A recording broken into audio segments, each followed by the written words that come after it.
We'll get started in just one moment, folks. Make sure everything is right.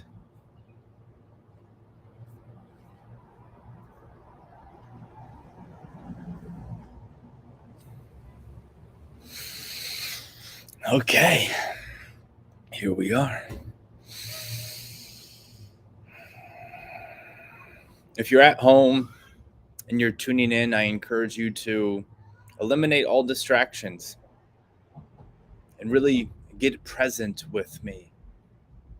Breathe with me and just be here with me. If you're driving, then focus on the road.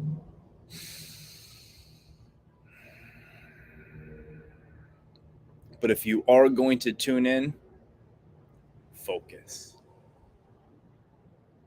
Just for the next 15 to 25 minutes or so, we're going to be talking about ego or intuition. 3 simple ways to discern between the two.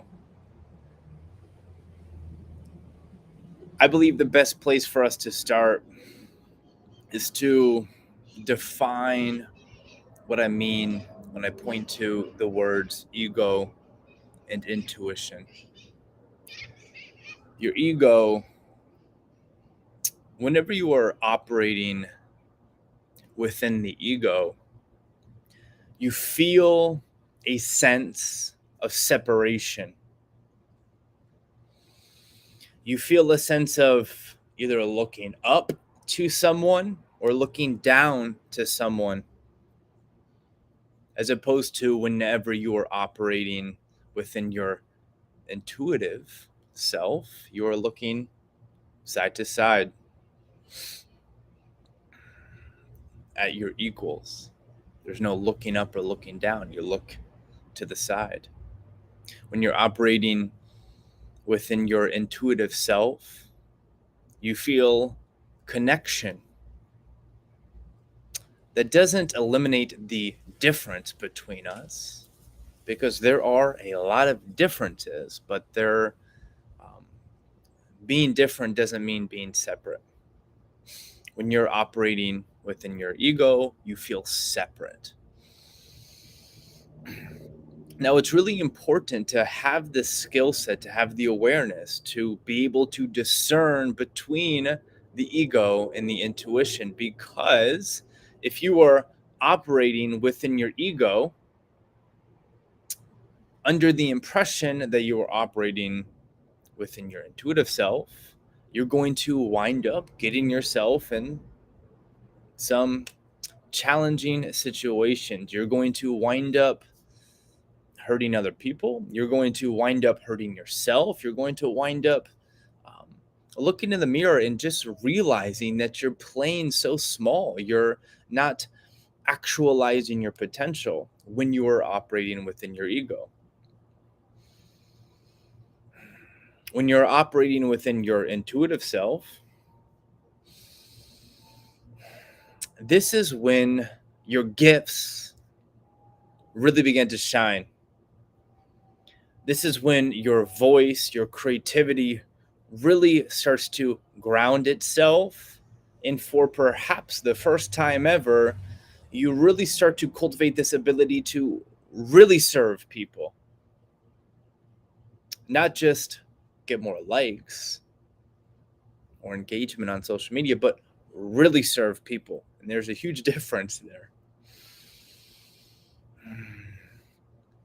So, for the sake of today's title, 3 simple ways to discern between whether or not you're being guided by your ego or your intuition.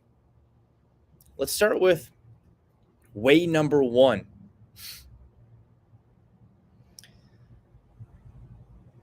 If you are noticing guidance, in other words, if you have thoughts and these thoughts make you feel separate from other people, the thoughts and the guidance is coming from your ego.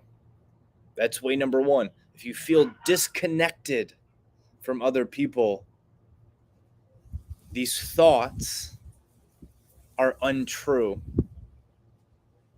or they're coming from your ego, right?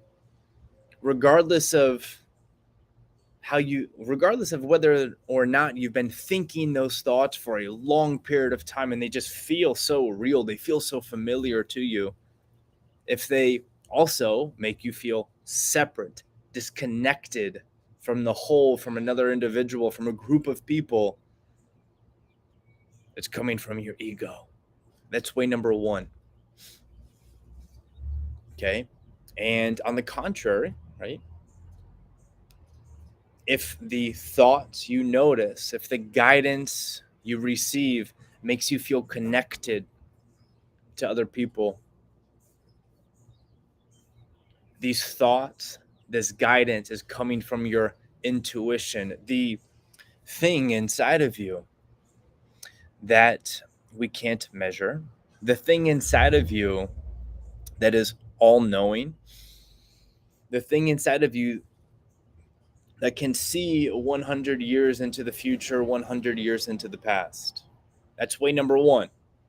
It's thoughts are coming from your intuition when these thoughts make you feel connected and supported and loved. All synonyms. The second way to discern where your thoughts are coming from is, I think the best way to put it is how do the thoughts make you feel about yourself? If the thoughts make you feel empowered, like you can do something great and you can help a lot of people along the way, those thoughts are coming from your intuitive self, your intuition. On the contrary, if you notice thoughts that make you feel like you can't do it, like you're unworthy, incapable, those thoughts are coming from the beautiful bird. Those thoughts are coming from your ego. As I mentioned in the beginning of this video, if you're either looking up or looking down at someone, you're coming from the ego state. If you're looking to the side at your equals, you're coming from the intuitive place.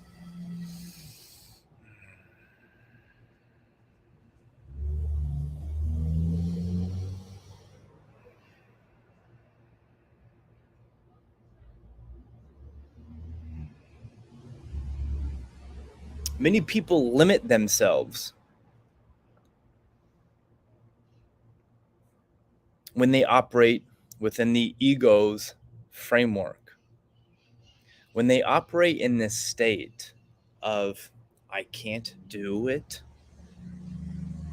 um, I'm afraid of what other people will think of me, I'm afraid of judgment, I'm afraid of failure, I'm afraid of success. If you're operating in that state, it creates disharmony and it inhibits your ability to serve, to create positive change for not only yourself, but for the people you love. It inhibits your ability to create a prosperous life. Because when you are operating in this ego state, you're either looking up or down at people, and it encourages this scarce mentality. Oh, I don't have enough if you're looking up, or oh, I can't give if you're looking down. If you're operating within the intuitive framework, there's this inner feeling of abundance, of being guided and supported. And when you feel guided and supported and protected, there's this flame, this spark of courage that lights up within your body, and it gives you the energy, the drive, the commitment, the discipline you need to create great work in this world.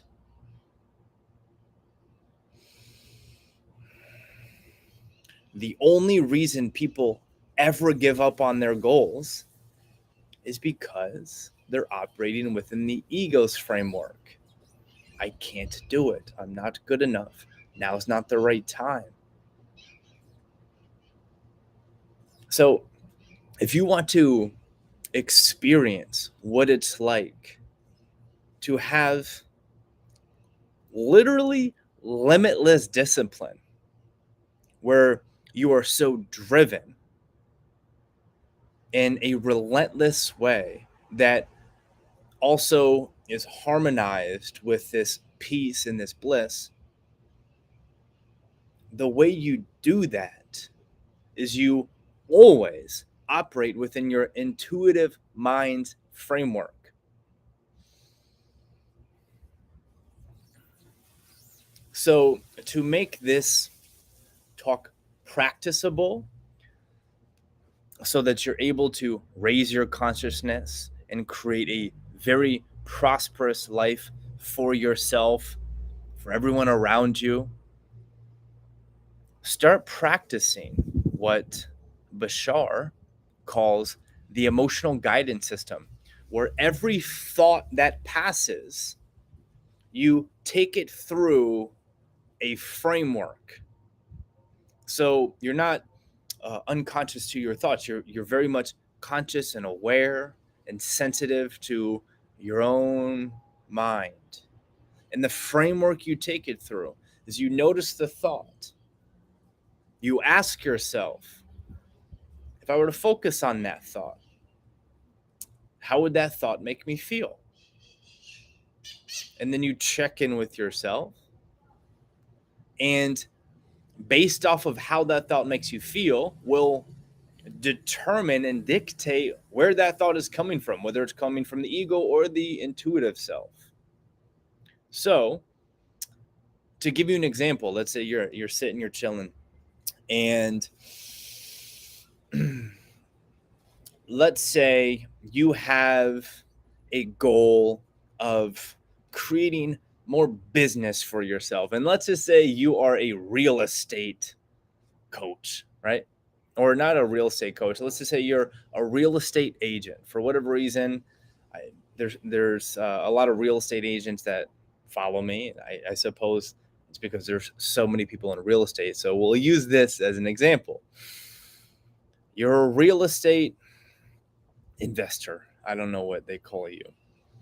And you have a goal of, I want to buy and sell more houses so I can take care of more amazing families, so I can give more families an amazing experience, and so that I can make more money, so I can support my family, and so that we can go on a vacation. Okay, so let's say this is who you are and that's your goal. So you set that goal, and then Monday morning comes around, or the next day comes around, and you have a list of 15 people who you can call, who you feel pretty confident would be interested in buying from you. And then as you look at that list, you have this thought of, oh my goodness, I'm afraid of calling these people because I'm concerned as to what they're going to think about me if I ask them for business. I don't want them to think I'm needy, or like all I care about is money. So you have these thoughts, right? Natural, normal thoughts. If that thought makes you feel restricted and disconnected from other people, if it makes you feel like you can't achieve your goal that is really empowering and not only serves you and your family, but serves a lot of people, if it makes you feel small, it's coming from your ego self. Okay? This is using the emotional guidance system. If you look at that same list of 15 qualified prospects, and you feel, oh my goodness, I'm so excited to call these people, or you think, oh my goodness, I'm so excited to call these people, and then you feel empowered and connected to every person's name on this list, and you feel closer. You feel like you're really embodying your dream of selling more houses so you can help more people, so you can help yourself. That thought's coming from your intuitive mind. And so we have to begin to really focus on getting really disciplined here, not tolerating. Listen to me carefully. We have to get focused on no longer tolerating thoughts that come from our ego. We can notice them. Okay? We can notice them. We can say hi, we can dialogue with those thoughts, but we don't tolerate, we don't allow them to knock on the door, open the door, go through our kitchen, stay on our couch for hours. We don't allow them to stay. We can open the door and say, hi, ego thought, how are you? Long time no talk. We can catch up with them for a few minutes, but they're not coming into our house. And instead, begin focusing on the intuitive mind's thoughts. Again, these are the thoughts that make you feel empowered. They make you feel connected. We need to begin to invite them into our house and begin to court them and to begin to really be the greatest host we can possibly be. And instead of just being the greatest host we can possibly be, how can we really encourage all of the intuitive thoughts to come into our house, to flood our house with their good vibes, with their empowering messages? How can we set up our house in a way where we just have all these massive signs that say, come here, to the intuitive mind's thoughts? So we begin to train our mind to generate more empowering thoughts. This is really simple. You can do this through meditation. You can do this through affirmation. You can do this through hypnosis, through visualization techniques, through imagination techniques, through creating a vision board. Whatever the technique is, it doesn't matter. What matters the most is you become really, really focused and intentional on generating the thoughts that empower you and not tolerating thoughts that disempower you. We overcomplicate this game of life. We overcomplicate this game of life. We can really simplify it by, when we notice a thought that it makes us feel disconnected from other humans, from other countries and groups. If it makes us feel disempowered, stop thinking that thought. That's certainly not the most practical thing to say. It's not the most helpful thing to say, but it's really just pointing to the fact that we have to stop tolerating these negative thoughts.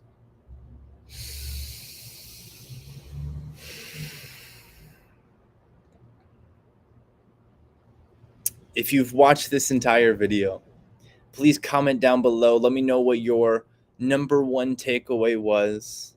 What did you learn? What did you remember? And also comment down below anything you would add to this discussion. How can you use it in your own life? And if it served you, I ask that you do me the greatest favor of all. Please share this video with your social media. Post it on your page, post it inside of your group, text it to a friend. The only way this will get out is through word of mouth. So I ask that if this served you in any capacity, that you share it. If you're just tuning in now, make sure you watch this from the jump whenever it is officially uploaded. Final thing I will say is if you want to work with me, there's two um, options that I have for you. We have group coaching and we have private coaching. So if you are interested in raising your consciousness and creating more prosperity in your life, serving others, and creating an epic life full of health, full of wealth, and full of freedom, reach out to me. Email me, drewdyorsi@gmail.com. That's my first and my last name, drewdyorsi@gmail.com. I love you all. Thank you so much for tuning in for today's broadcast. I'll talk to you all soon. Peace, blessings, be bold, and go live your